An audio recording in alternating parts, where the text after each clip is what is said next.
Good evening, and thank you all for coming today. I'm so sorry that I was unable to be here.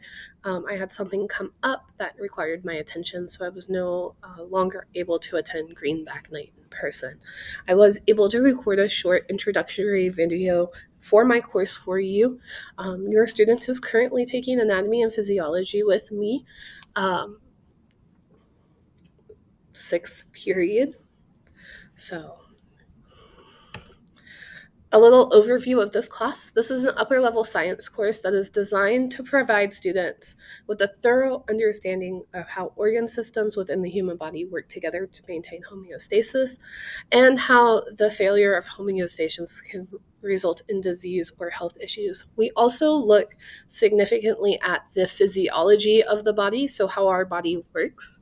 My goal is not for students to leave my class knowing all of the muscles in the body because that's ridiculous, but for them to understand how each muscle contracts and works together, as well as the naming system used in the medical field to name those muscles. Because if you can figure out how a muscle is named, then you can name the muscle with not having to memorize all 300 and something of them.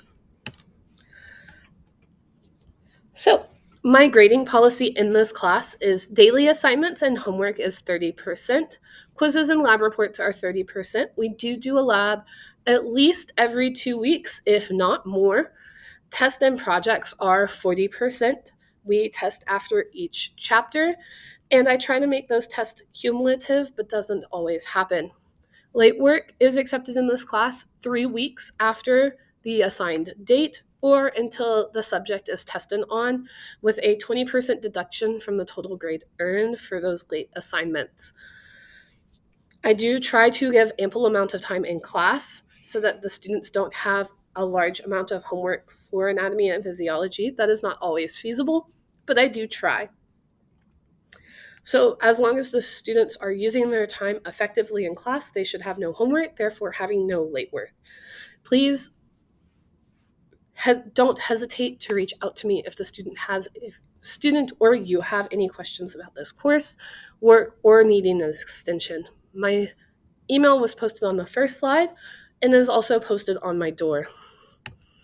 And finally, I would like to introduce our classroom pet, Mr. Stubbs. Mr. Stubbs is a 2-year-old adult male bearded dragon. He is missing both of his back feet, hence his name Stubbs. Usually I like to introduce y'all in person to him, but unfortunately, since I'm not here, a cute photo of him and his water bowl has to do. We do use this classroom pet for not only a social emotional learning, but we do look at his comparative anatomy and physiology. So we can look at human anatomy and his anatomy and compare them back to one another using the anatomage, which is behind me. Please, like I said earlier, do not hesitate to reach out if you have any questions. Have a great night.